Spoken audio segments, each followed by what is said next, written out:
Be ready. 5 seconds. Start. As you are aware, sir, among the many social and economic evils that beset our nation, food adulteration is most dangerous because the unsuspecting public have no way of knowing that when they buy a certain article whether it is up to the required standard or not.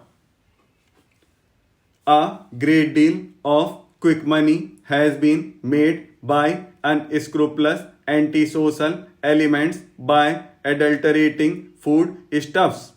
A great deal of ingenuity has gone into this whole process of adulteration. I was myself surprised, sir, when the committee went through this to learn in what ways special adulterants are manufactured in large quantities so that food can be adulterated. And very often, as you know, sir, the adulteration is of such a nature that it causes death or permanent injury and disablement to the people who consume those articles. It is therefore an extremely serious matter, and there has been a demand from all sections of the public and in both houses that this entire Prevention of Food Adulteration Act should be amended, should be made more effective, and that there should be strong and effective action against these antisocial elements. For this purpose, sir, I introduced in this House an amendment to the Prevention of Food Adulteration Act 1954. This act was passed 45 years ago by Parliament. The experience of its administration, I must admit, sir, has not been very impressive so far, both because the act itself had loopholes and also, I must admit, because our administrative machinery, particularly in the states, was not really as effective as it should be. Therefore, I introduced this amendment in the Rajya Sabha on August 12. At that time, there was a demand from all sections of this House as well as the members of Parliament from the Lok Sabha and the general public that in view of the very important nature of this legislation, it should be referred to a joint select committee. So, in response to that, it was referred to a joint select committee. It had 33 sittings and presented its report. It looked into almost 250 memoranda and discussed this matter for a considerable period of time, about a year. And I would like to express my gratitude particularly to my honorable friend for his wise and mature guidance of the work of the committee, for which we benefited very greatly and we took keen interest in the matter.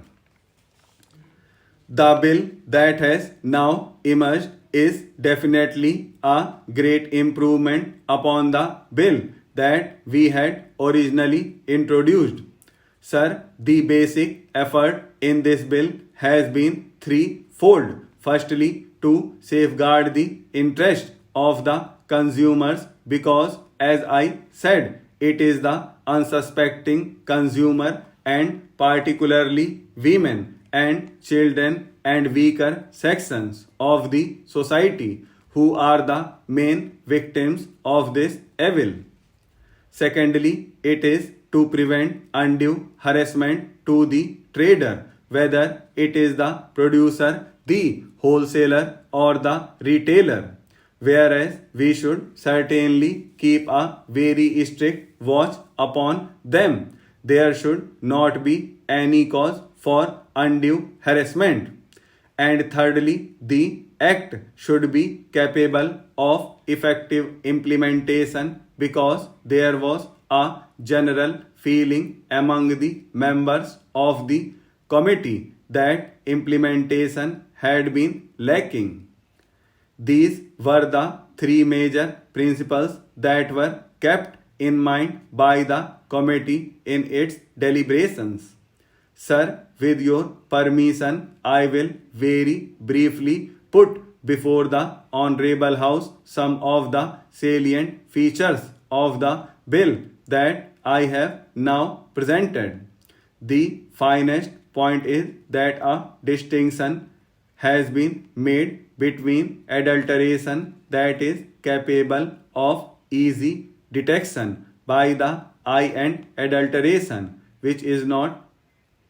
In other words, if something is adulterated and is visible, at least the consumer has the opportunity to take necessary precautions. But if it is processed and cooked, then there is no way by which the consumer can know whether it is adulterated or not until he has reaped the ill effects of adulteration. Therefore, we have redefined primary food and we have now for the first time introduced a graded system of punishment, a graded system of penalties. On the one hand, we have exempted altogether as a result of a lot of evidence that was brought before us primary food which is substandard due to purely natural causes in which there is no human agency and which is primary food, in other words, which is easily visible. In such cases, there is no penalty and it has been taken out of the act. At the other end, for deliberate adulteration which can cause death or grievous injury, we have brought in punishments up to life imprisonment. So, what we have done is this: we have these 5 categories. Primary food adulterated due to purely natural causes is exempt. Then there is injurious and non-injurious adulteration.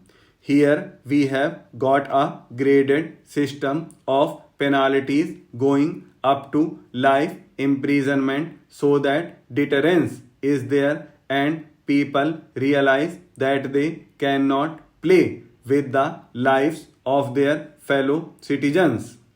On the other hand, non-guilty people are brought within the mischief of the act.